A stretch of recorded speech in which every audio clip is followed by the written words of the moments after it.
Sometimes letting go is the hardest thing we can do, and in the moment, it can feel like the most terrifying action that we can take. However, keeping everything simple, let's dive into the art of letting go, why it's so important, and how it's going to humble us throughout the rest of our lives. Let's dive right in.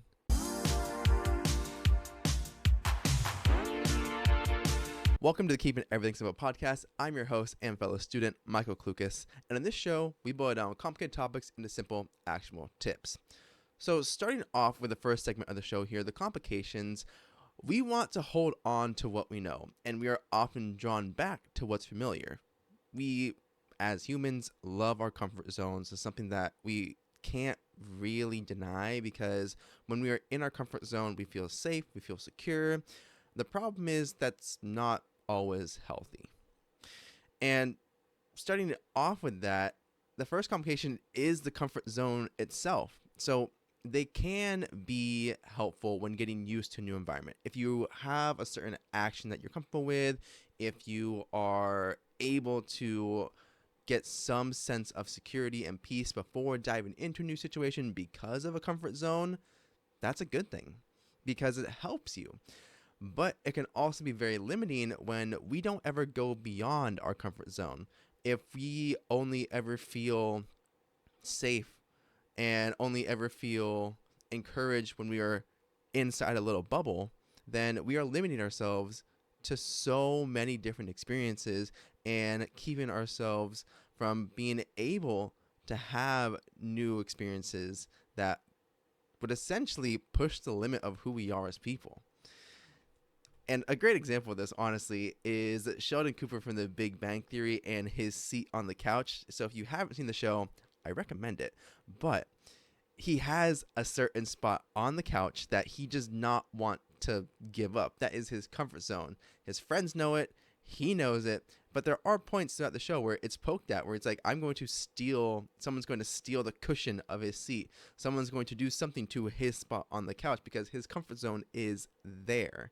And so it pushes him to go to another zone and move away from what he knows. And it's just a funny little way of demonstrating the fact that we are aware that comfort zones are a good thing.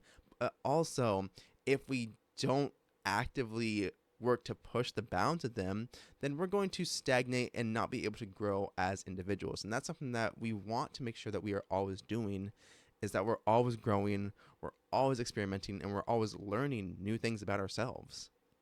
And the other fear and problem here or the complication that arises here is the fear of the unknown itself. And this is separate from comfort zones because fear is just such a wide category that's why it's the second complication. And we have like the fear of rejection. If we're gonna go out of our way to do something new, we want to know that it's going to be accepted. It's going to go well. We don't want to go into something and have no clue what's going to happen, just because that breeds anxiety, it breeds uncertainty. And so that fear of rejection can hinder us from taking the first step towards something new. And then not only that, we have then the fear of failure, which is our understanding that, hey, if we do this and we don't make it work and everything goes wrong, then that's what everyone's going to think of us. They're going to think that, hey, they failed, they don't know what they're doing. And that's just one of the narratives that we end up telling ourselves over and over again when we are faced with the unknown.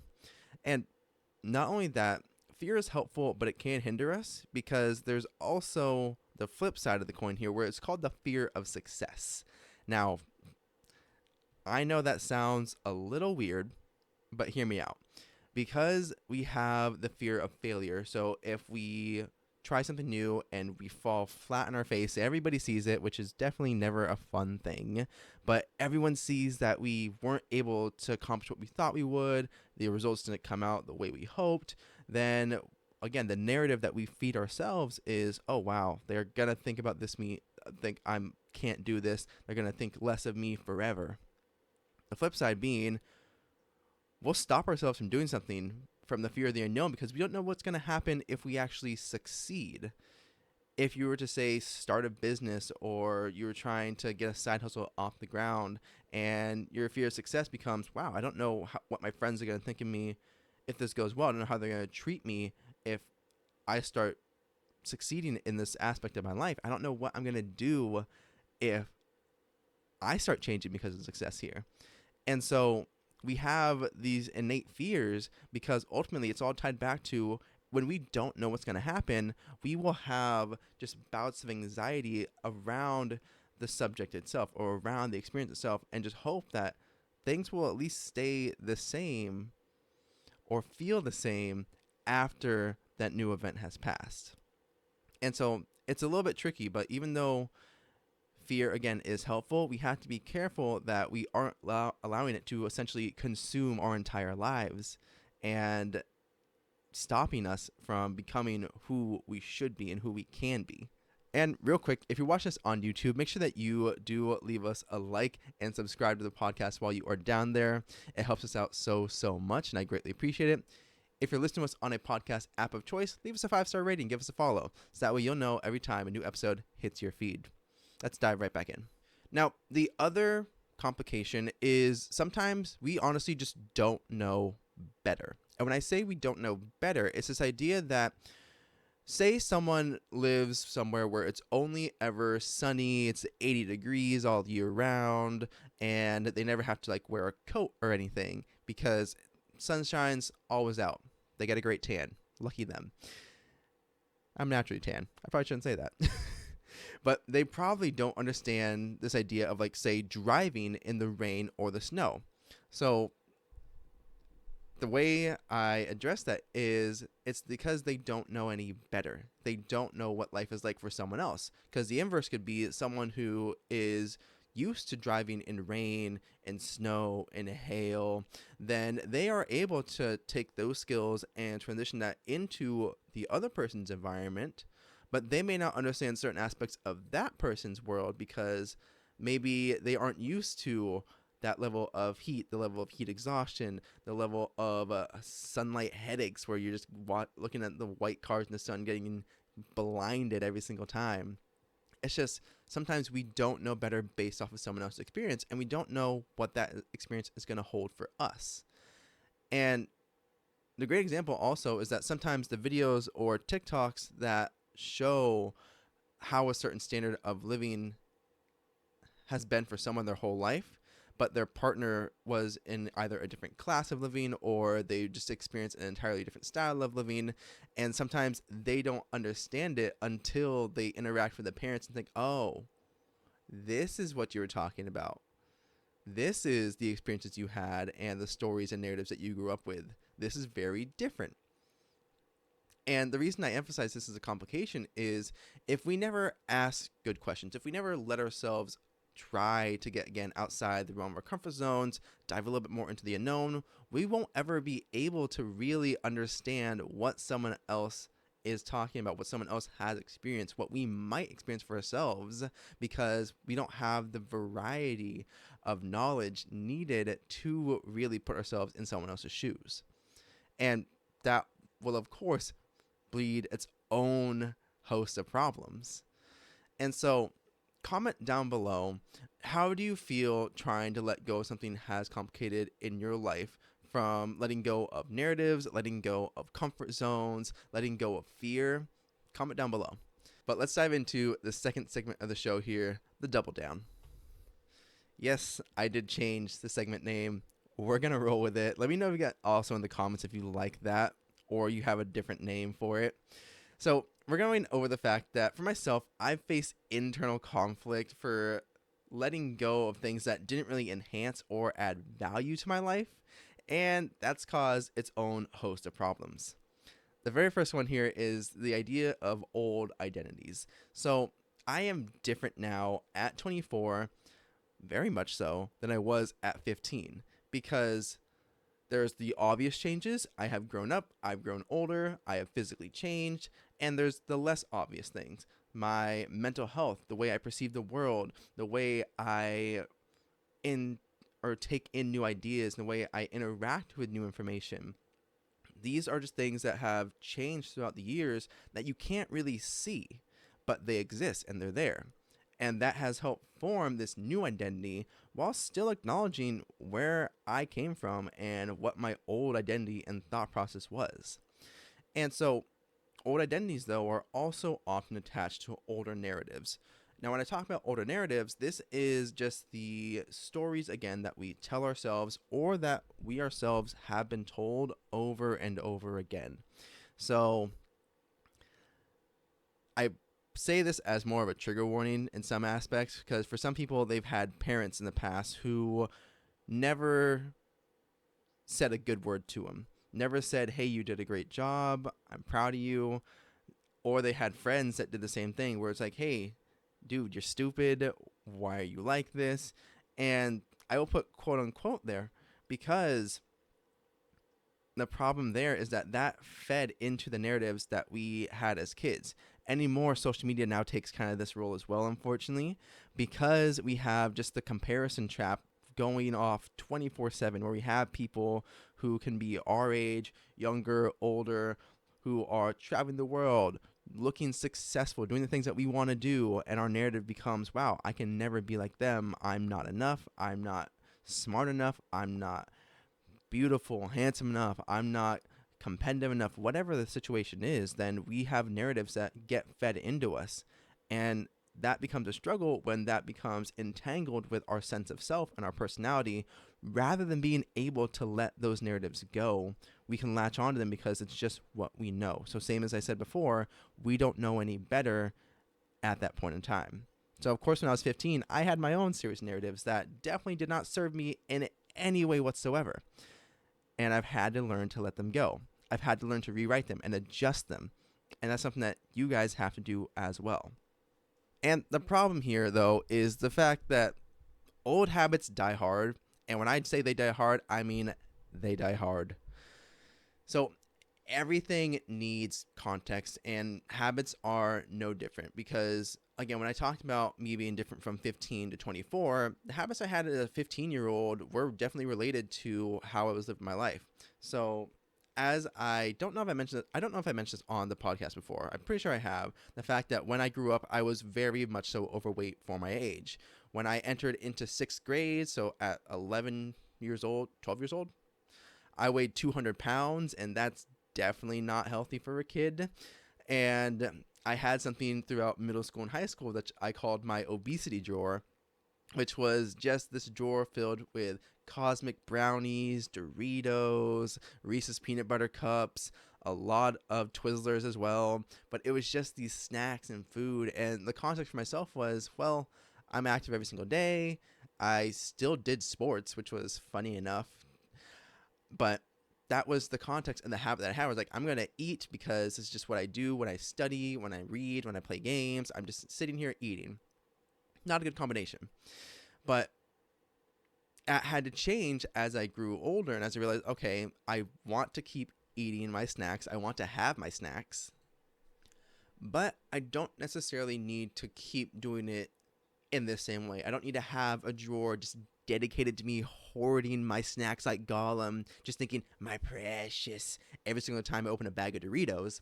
No, instead it became a matter of how am I going to change the context in which I am living and understanding my relationship to food and to my health and to who I want to be in the future that will allow me to break this habit of just snacking all the time.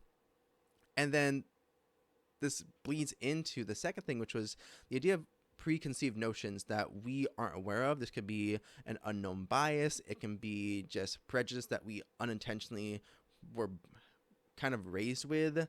But for myself, sticking with like the weight and health, I had the preconceived notion for the longest time that, oh, well, I guess because I am doing sports my entire life, I'm just healthy. But it's not always the healthiest thing for me to also, after running a cross-country meet, to go and eat an entire Little Caesars pizza by myself. Yeah, I did that a couple times. I still do that a couple times, but I try to split it up between 2 days. But no, it's the idea that we have just these, again, stories and narratives that will end up creating just a chain of events that we recognize and patterns that we see, and which is what makes habits really hard to kick. Is like, oh, this is the pattern I've fallen into before, this is what I'm going to do again, might as well just accept my fate, rather than, hey, this is something that I can understand now in the back of my head. I've been unconsciously thinking for snacks, oh, I deserve this, or I need this. For pizza after a long workout, after a big race, wow, I really worked hard for this, I deserve this, I need this. And yeah, there's some truth in the fact that, hey, if you did well, reward yourself, sure. But you have to be aware still of the background stories that are playing, the background tracks that are just going through your head over and over again, to understand, like, well, what is something that I have to be intentional about, so I'm not just falling victim to any of my unknown conceptions or any unknown or preconceived notions that I would have in my brain. And that is why, again, they become a pattern. And for myself, it was the biggest pattern that I have anymore now as a 24-year-old is the pattern of avoidance, which is not a healthy relationship style and something that I'm working at. It's just kind of hard at times. But ultimately, it's this idea that falling into a pattern, a habit of, hey, here is a highly charged emotional situation. I am feeling uncomfortable. I would like to step out of it for a little bit more. And so I will avoid the topic. I will avoid the problem, maybe avoid the person until I feel I can come back to it, and until I feel like everything has calmed down a little bit to rationally get in there and start talking about things. But that's not a good habit. That's not a good way of me trying to build and maintain healthy relationships. And so ultimately, that's where gripes and grudges and uncertainty just make this kind of uncomfortable system fall into place, and this uncomfortable thought of who we are take over. But that's why it's so important that we do understand that letting go doesn't just mean letting go of what people tell us, letting go of what people want us to believe, and instead choosing a new route and choosing a new story to start creating. And now on to the third segment of the show here, simplified actions. And because in all honesty, even with complications and internal conflict, we are much better equipped today to embrace new ideas and practices with letting things go. So I put this in the concept of picking my own character. So what I mean by this is life doesn't always need to be so serious, where we can honestly design it and go through it in the ways that are helpful and meaningful to us. So you can design the person that you want to be, and you can shed these old identities. And this is something that people do just at a lot of different points in their life. If you're graduating from high school, you're going off to college, maybe you or someone that you felt uncool, you felt kind of nerdy, you might take the summer to really work on self-improvement and hit the gym, get your kind of things and cards in order. And then when you go off to college, try to step into this new sense of self, this new identity. The same thing happens when maybe you come back from summer break, because some people really go through these hardcore summer routines where they come back in the fall and they are completely jacked, or they've learned a new skill and they're excited to show that off. And other points that we do this in our lives is when we are getting our first job, we are stepping into the workforce and we're trying to set the tone and identity that we want to have going forward. And so this is what I mean by picking my character. You can design who you want to be with intentionality by choosing to work backwards of like, hey, if I really want to make this impression on my first day of work, what do I got to do? How do I have to do this? And what do I want to really hold on to as I move forward? And so New Year's resolutions are also a great example of this, because every single year we tend to have a chance and opportunity to think, okay, what is going to help me within this next year of life? What do I want to let go of from my previous year? And how am I going to take action, take steps to get to that point? And so that is where the first simplified action is to pick the person that you want to be, figure out the things that are going to help you get there, and start taking small steps towards that. If you want to get in shape over the summer before you go back to school, simple as start taking a 30-minute walk every single day. Nothing crazy. Listen to a book, listen to music, and just go for a walk. Other instances, if you want to start eating healthy, then you don't have to completely throw out everything from your fridge because you want to make it sustainable. Then it's a matter of, let me choose to change what I'm going to buy, a couple more fruits and vegetables, going to make sure that I put those in my meals and I snack on them, and just start slowly switching things out, testing what you like. And it's all this matter of choosing the attributes that you want to hold on to and making the small and steady adjustments. The next thing is understanding that ownership falls on you. So taking ownership can, again, feel uncomfortable and feel stressful, and it is where a lot of the fear of failure or fear of success honestly comes in at points. But this is a question that directs the power towards our lives, because if we give ownership to someone else, to something else over our lives, then we are going to be in for much less of a intentionally led life, and also much less, or we're going to feel much less control within our own lives. So we can't control what other people say, we can't control what they do. The only thing that we can control is how we react to a situation and how we react going forward from any negative experience. And so that's why I emphasize, does ownership fall on you as a question that you should ask yourself when trying to let something go. Because if you are trying to take ownership for someone else's feelings, trying to take ownership for someone else's mistakes, trying to take ownership for someone else's stories, understandings, the list goes on and on. The thing is, you can't. And get close here if you're watching this on YouTube. You can't take ownership for that. You can only take ownership for yourself, what you do, how you think, how you act, what you say, your actions. And so we have to decide what to take and what to hold on to. So don't take advice from someone that you wouldn't naturally trust or that you don't believe has done the thing that you are aiming for, and just really take control of the direction that you are going in. And that can be as simple as asking yourself, well, does this apply to me? Or if someone is reacting poorly to something, then asking yourself, well, is this, or actually more so thinking in a new light of, hey, this is something that they're going through.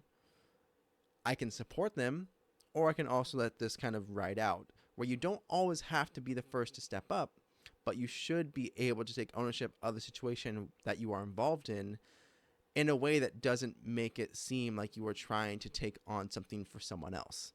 And I bring it back to, again, the story of, like, if you're trying to take on someone else's emotions, don't do that. If you're trying to take the blame for someone else's actions and what they say and what they do, don't do that.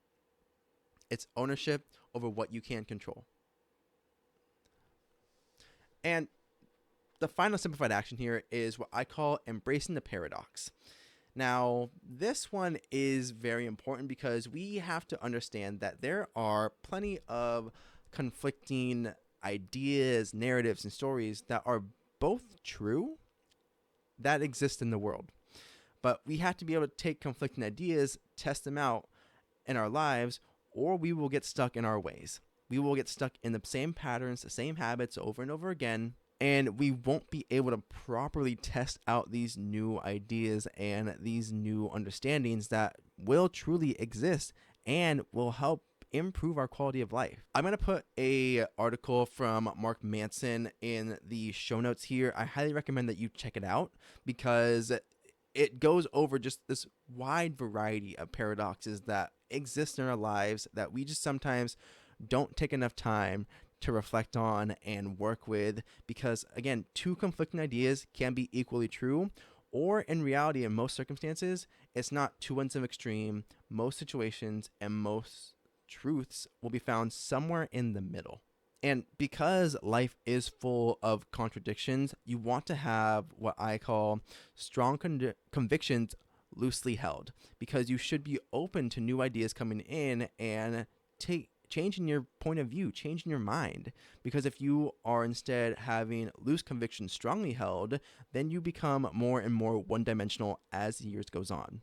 And that's why I encourage you then to examine your point of view pretty regularly, to be able to say, okay, is this what I still believe? Is this what I still think? Or, hey, I read this and that conflicts with what I understand. Let me dive into that a little bit more, because we all know we have confirmation bias. We will find the information, we will find the stuff that supports our previous theories, and that can limit us from actually understanding the full scope of a situation, the full scope of an event, or whatever we're trying to look into. And so we have to be able to examine what we think on the regular. So that way we know that we are taking the most well-rounded approach and not just letting our previous stories and narratives, once again, determine what we are thinking and what we are going to do. And that is something that I'm trying to get better at this year, is just examining so many different sources of information and allowing them to kind of conflict together in my head, and understand that sometimes both ends can be true, and more often than not, the real answer is right in the middle. And ultimately, this isn't about labels or identifying exactly who you are, because you are going to change and grow throughout your entire life. In the next 5 years, you'll be different. In the next 10 years, you'll be different. In the next 15 years, you'll be different. You are going to grow and change. And while I've taken some things from my old 15-year-old self, I still love anime. I still love snacks. I still love pizza. You can all fight me on that, but these are things that I enjoy, things that I want to keep enjoying. And I don't want some of the habits still of my old self. I don't want to focus on overeating. I don't want to binge anime for 3 days straight, unless a new season drops and I can watch it in a day with my siblings. That's a different story. I'm hanging out with family. But it's this idea that I can take things from who I used to be and I can let things go. And you can do the same as well, because that's going to help you go through the different seasons, the different chapters of your life with a lot more, again, intention and ownership. And it comes down to letting go. It comes down to, again, letting yourself get humbled by being wrong, by sometimes understanding I didn't have enough information beforehand, or that you weren't fully aware of a situation before you dove into it. Letting yourself get humbled by these truths. Letting yourself get humbled by the paradoxes that exist. And because in the end, you want to be someone who can learn when it's time to let go of something, and when it's time to start fresh, or when it's time to really take this next season of your life seriously and take it and go beyond where you thought it could be, where it thought it could end up. And ultimately, your life and future self will thank you for it if you're able to let go of old narratives, old stories, old habits, and embrace the paradoxes that exist. You're able to embrace fear at points, and you're able to grow through these various chapters that you will go through. So that's my encouragement to you guys today. Take the simplified action. So pick the character that you want to be and work towards that. Ask the question, does ownership here fall on you, or is it someone else? And embrace the paradox, and know that there are so many different paradoxes in our lives, and we have to get comfortable with holding conflicting ideas and conflicting information. But with that, don't forget to like and subscribe if you are watching this on YouTube. Leave us a comment down below of what is a paradox in your life that you have struggled with, or what's something that you want to let go. What's a habit you want to let go of? If you're listening to us on a podcast app of choice, leave us a 5-star rating. That really helps out the show, and I do greatly appreciate it. It shares the show with other people just like you. Give us a follow so that way you know every time a new episode lands on your feed.